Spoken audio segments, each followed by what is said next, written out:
Je voudrais méditer avec vous un texte qui nous parle de rétablissement spirituel. Comment retrouver notre santé spirituelle après une chute, après une désobéissance, après nous être égarés loin du Seigneur d'une manière ou d'une autre. Bien des chrétiens sont préoccupés par cette question.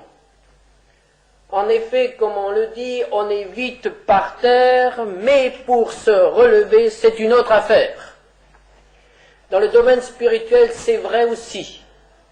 On est vite loin du Seigneur, on est vite coupé de la communion du Seigneur, mais pendant très longtemps, certains croyants traînent et n'arrivent pas à retrouver la pleine communion avec Dieu. Ceci n'est pas normal, ceci n'est pas dans la volonté de Dieu. Et nous allons lire ce matin dans la parole du Seigneur comment, au cours de l'histoire, le Seigneur a pu aider, a pu rétablir son peuple et quelles sont les lois d'un rétablissement spirituel. Il y a d'innombrables récits de ce genre dans la Bible. J'en prendrai un que nous connaissons bien, celui du serpent d'airain. Mais en le complétant un peu par ce qui est arrivé avant et après. Donc, le récit du serpent d'airain se trouve dans le livre des Nombres au chapitre 21.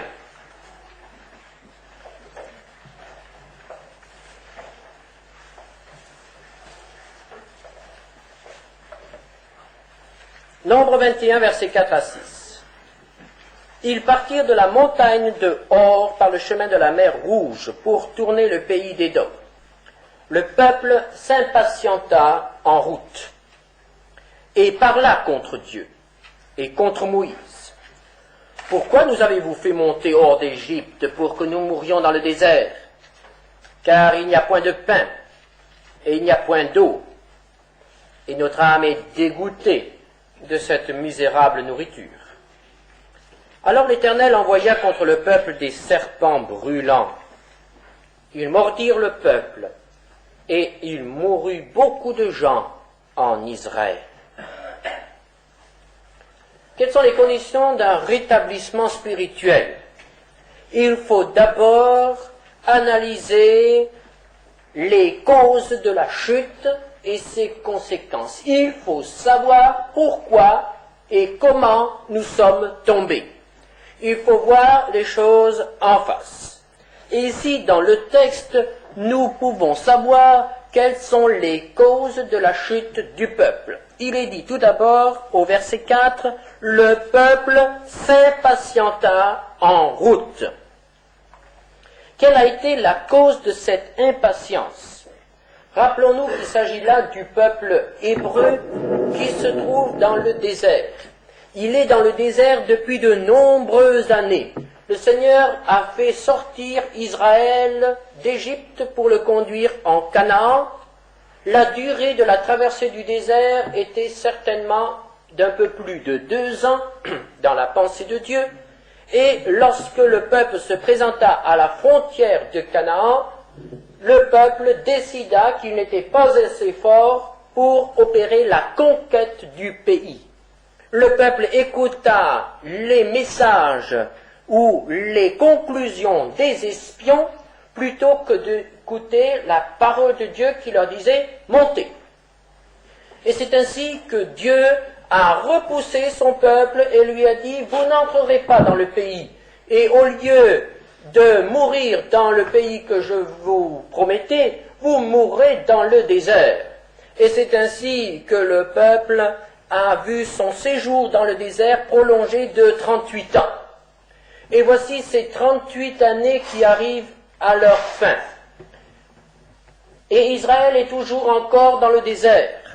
Et Israël est encore toujours là à souffrir de la chaleur, à souffrir du froid la nuit, à souffrir de la faim, à souffrir de la soif. Et voici que Moïse conduit son peuple et le peuple s'achemine de nouveau vers la frontière. Mais entre Canaan et Israël se trouve un peuple, le peuple d'Édom. Ce sont des cousins par Ésaü.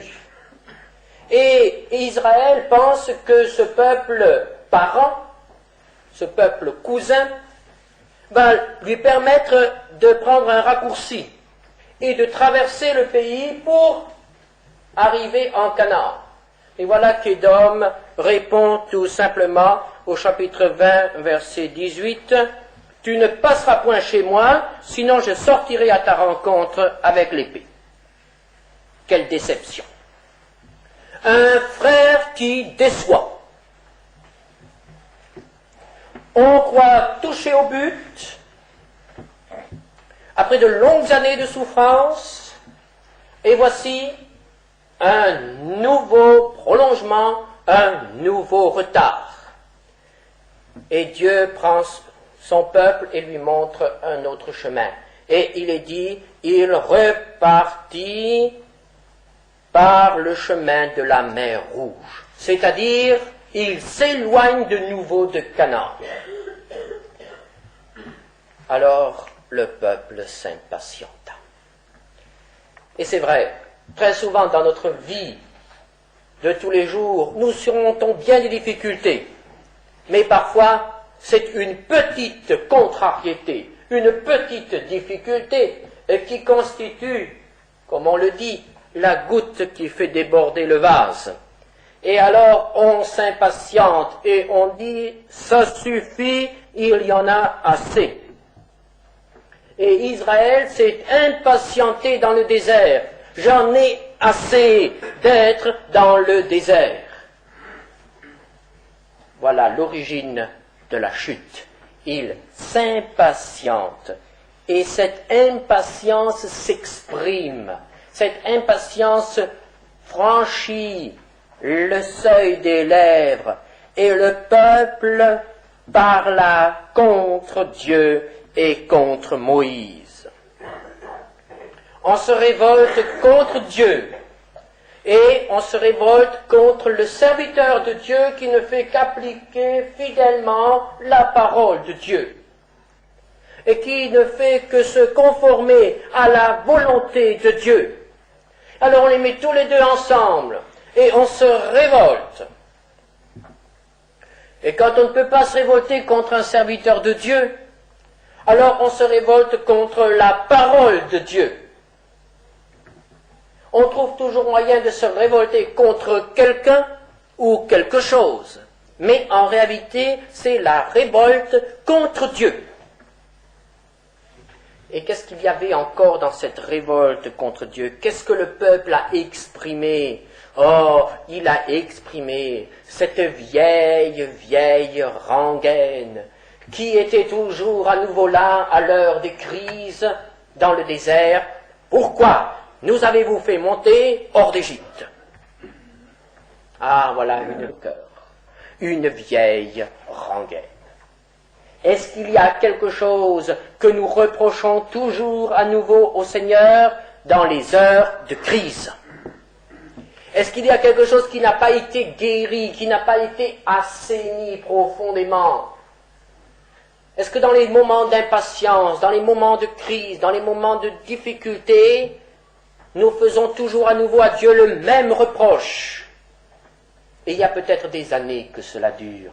Pourquoi ceci? Pourquoi cela?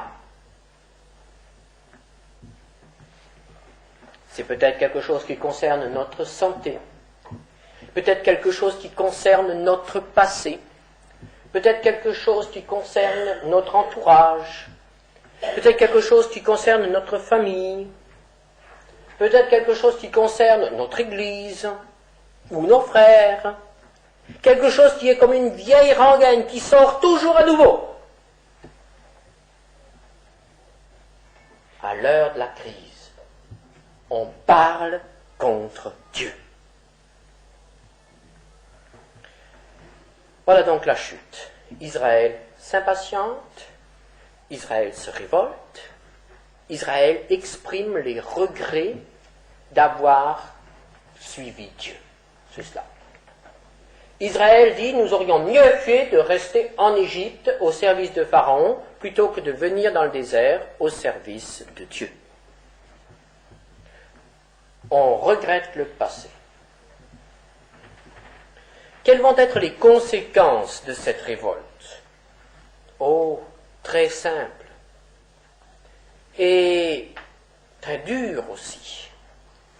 La parole de Dieu nous dit simplement, alors l'Éternel envoya contre le peuple des serpents brûlants. Voyez-vous, je ne pense pas que le Seigneur a créé ces serpents exprès pour Israël. Ces serpents étaient toujours là, les serpents étaient toujours dans le désert. Seulement il y avait une barrière autour d'Israël. Et comme Dieu a dit, j'ai mis une ombre sur toi pour te protéger de la chaleur du jour, Dieu avait aussi mis une barrière autour d'Israël pour le protéger des serpents, pour le protéger de tous les dangers du désert. Car dans le désert, Israël était plus en sécurité que dans son pays plus tard. Dieu avait mis une barrière autour de son peuple. Et le peuple n'était pas en danger. Et voilà maintenant ce peuple qui dit, mais pourquoi ce peuple qui se révolte, ce peuple qui ne veut plus rien savoir de Dieu et qui veut retourner en Égypte? Alors Dieu lui dit simplement, mais j'enlève la barrière, j'enlève la protection et maintenant débrouille-toi tout seul. Voyez-vous, frères et sœurs, la plupart du temps, lorsque nous péchons, Dieu ne nous punit pas autrement que quand nous enlevons la protection, en nous laissant tout simplement porter les conséquences de notre folie. Dieu n'a pas besoin d'imaginer une punition.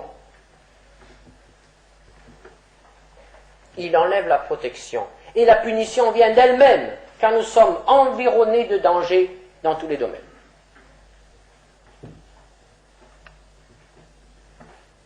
Donc, du jour au lendemain, Israël a eu à faire face à des serpents brûlants. Et le peuple mourait. Et des centaines, des milliers d'hommes et de femmes et d'enfants sont morts à cause de ces serpents. Et nous devons penser, par cette image du serpent, nous devons penser au serpent ancien, au serpent du jardin d'Éden. Le diable qui s'est déguisé en serpent, et par sa parole, par sa morsure, il a fait pénétrer le venin du péché, le venin de la révolte. Et ce venin du péché, ce venin de la révolte qui coule dans notre sang, qui coule en nous, c'est le venin de la mort. Il produit la mort. Et lorsque nous sommes mordus par le péché, lorsque nous nous laissons envahir par la révolte, nous permettons à ce poison, à ce venin d'agir en nous, sans lui opposer l'antidote du sang de Jésus. Et quand nous restons en communion avec le péché ou avec Satan, nous sommes voués à la mort. Le salaire du péché, c'est la mort. Et ce que ces hommes ont dit, nous allons mourir dans le désert, s'accomplit littéralement. Ils meurent dans le désert.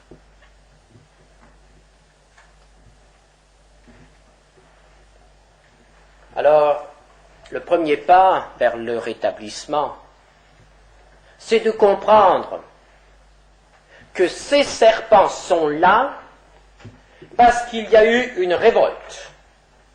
Et Israël a compris. Israël a compris que les serpents n'étaient pas un simple incident de parcours, n'étaient pas une coïncidence.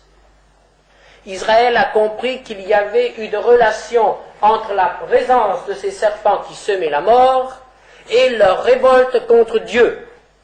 Dieu ne leur a pas donné l'explication. Dieu ne leur a pas dit « je vous envoie des serpents ». Moïse n'a pas donné d'explication. C'est au peuple à comprendre.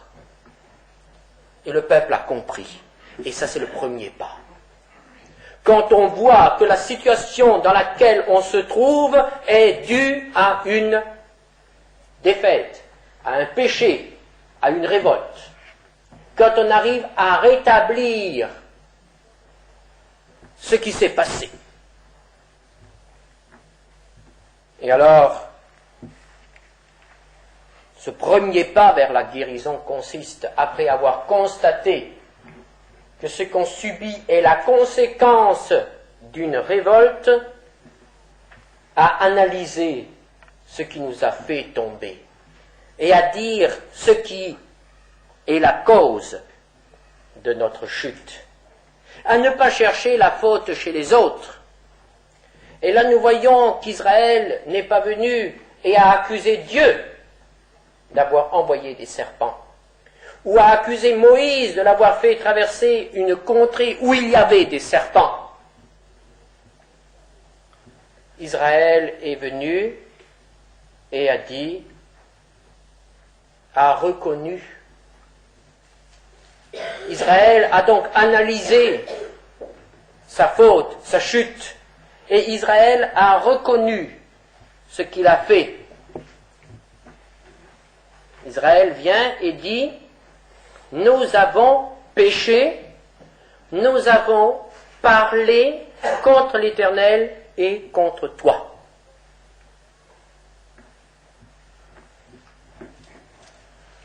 Frères et sœurs, très souvent lorsque nous nous écartons du Seigneur et lorsque nous sommes dans la difficulté, nous ne prenons pas la peine de nous arrêter pour examiner la situation. Pour faire le point, nous gémissons loin du Seigneur. Mais nous ne cherchons pas la cause de cet éloignement. Et il ne peut pas y avoir de guérison tant qu'on n'a pas diagnostiqué le mal. Et très souvent, nous sommes là dans le malaise. Nous disons, ça ne va pas dans ma vie spirituelle. Je n'ai ni force, je n'ai ni joie, ni puissance, ni paix. Et nous n'avons pas le courage de prendre un moment pour être face à face avec notre péché. Pour appeler le péché, notre péché par son nom.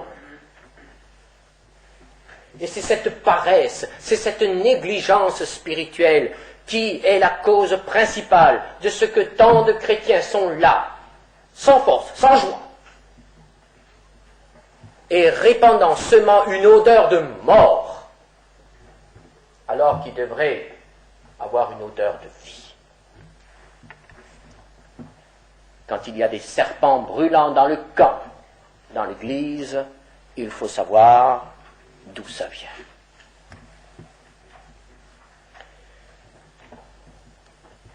Quand on sait d'où ça vient, c'est déjà un grand pas. Mais il ne faut pas en rester là. Et Israël n'en est pas resté là. Israël est venu. Et Israël a fait l'aveu de son péché, au verset 7. Nous, le peuple vint à Moïse et il dit, nous avons péché, car nous avons parlé contre l'Éternel et contre toi. Il ne faut donc pas se contenter de constater notre péché, il faut le dire. Il faut l'exprimer.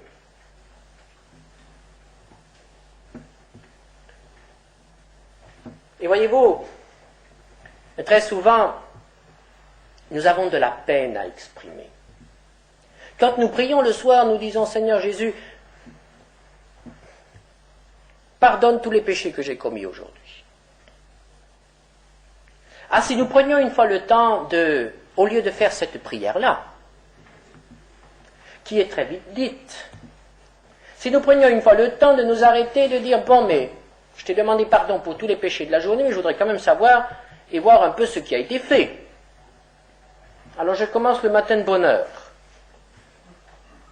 Et je suis une fois ma journée. Frères et sœurs, nous serions effrayés de voir combien de choses ont pu s'accumuler dans une journée. Même si nous restons chez nous, si nous ne voyons personne de la journée, Que de pensées, que de désirs, que de contestations intérieures, que de négligence aussi envers Dieu dans la prière et dans la lecture de la parole de Dieu. Que de choses dans une journée.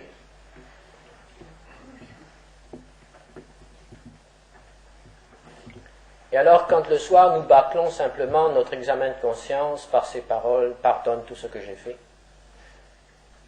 voyez-vous, il ne peut pas y avoir de guérison. Car le Seigneur n'est pas là comme une laverie automatique qui lave n'importe quoi, n'importe dans quelles conditions. Non.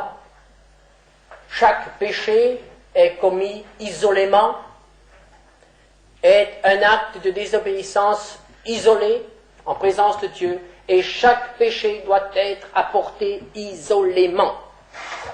La révolte dans le jardin d'Éden a été un seul péché. Dans le désert, c'était un seul péché. Il faut le confesser, il faut l'apporter, il faut dire ce qui a été fait, il ne faut pas rester dans le vague. Ici, ils sont venus et ils ont dit, nous avons parlé contre toi. Voilà ce qui était. Nous avons parlé contre toi. Et ils ont exprimé ce péché. Ils ont reconnu qu'ils ont parlé contre Dieu. Et aussi contre Moïse. Et le peuple est venu vers Moïse. Et il a dit, nous avons parlé contre toi, Moïse. Oui, il faut avoir le courage d'aller vers celui qui a été mis en cause. Il faut avoir le courage d'aller vers celui que nous avons offensé. Il faut avoir le courage de se demander pardon. Le peuple est venu. Il a reconnu, il a exprimé. Et maintenant il va plus loin. Prie l'Éternel, afin qu'il éloigne de nous ces serpents.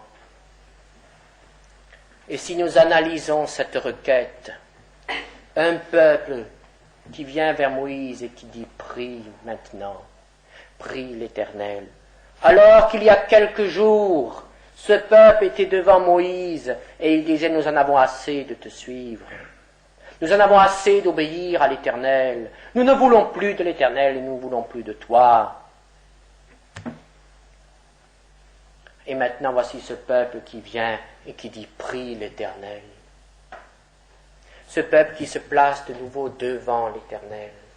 Ce peuple qui s'humilie devant Dieu, car cette demande de prière est une humiliation.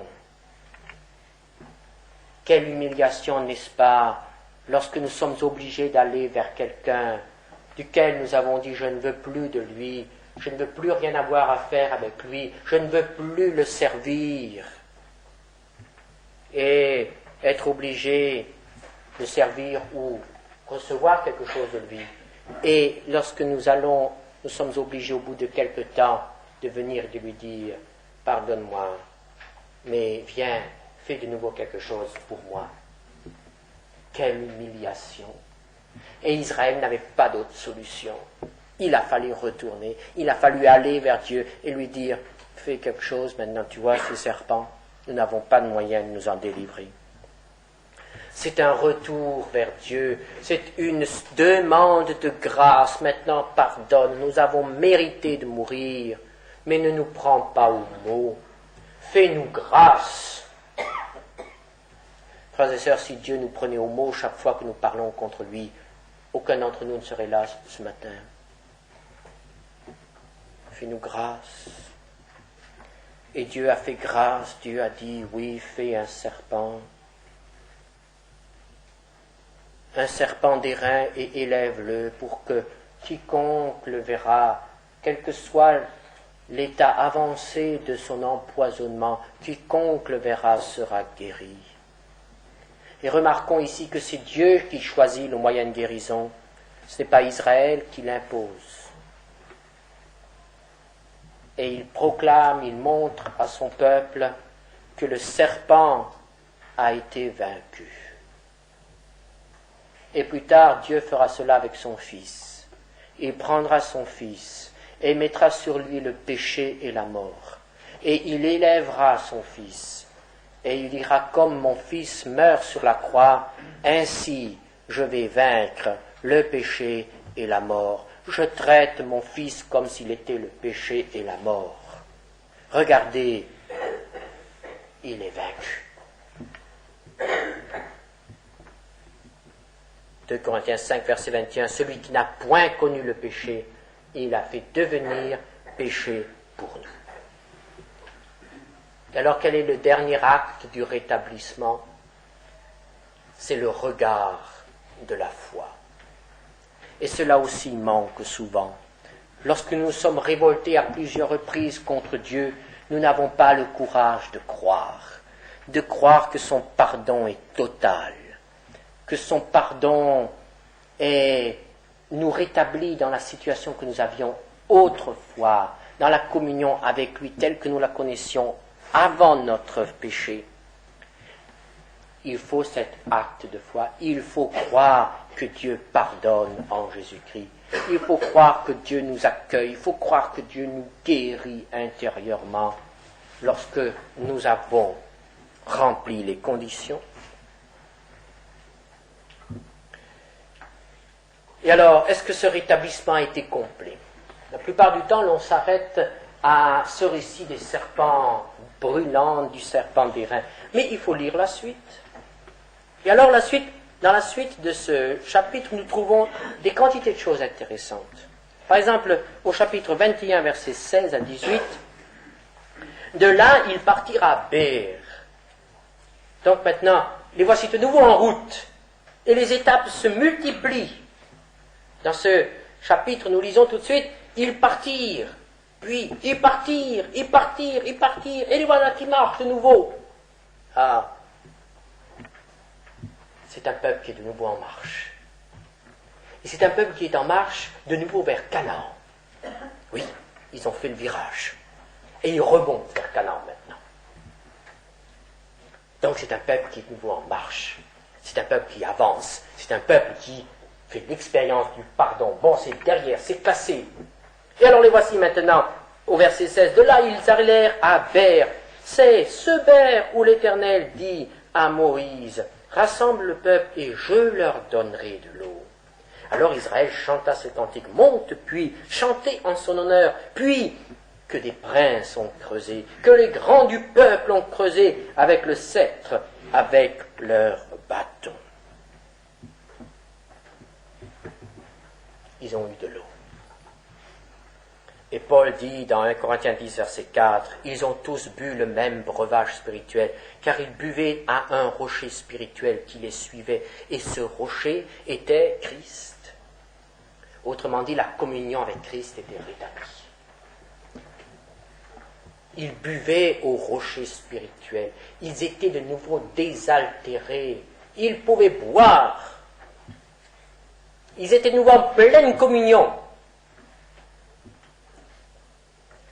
Le rétablissement s'exprime par la pleine communion. Et au verset 17, nous lisons qu'ils ont chanté. Oui, et ils ont chanté un cantique nouveau, un cantique qui exprimait l'expérience qu'ils venaient de faire. Et là, nous voyons une fois de plus que lorsque le peuple de Dieu fait des expériences, eh bien, il devient chanteur. Et il arrive à s'exprimer par un cantique nouveau. Alors le peuple a chanté. Et dans ce cantique, que trouvons-nous? Nous trouvons le rétablissement de l'harmonie. Que fait ce peuple? Il chante les louanges des princes et des grands. Pas pour les flatter. Car le grand dont il était question, c'était Moïse peut-être, mais c'était surtout le Seigneur. Il y a de nouveau cette communion. Il y a de nouveau cette harmonie. Le peuple est réconcilié avec Dieu, le peuple est réconcilié avec son serviteur. Et là, ils ont trouvé la joie, ils ont trouvé la communion. Et il y a de la joie. Et la joie est un signe de santé spirituelle. Et s'il n'y a pas de joie dans notre vie, s'il n'y a pas de joie sur notre visage, c'est un signe que nous sommes en mauvaise santé spirituelle. C'est un signe que nous ne sommes pas parfaitement en communion avec notre Dieu.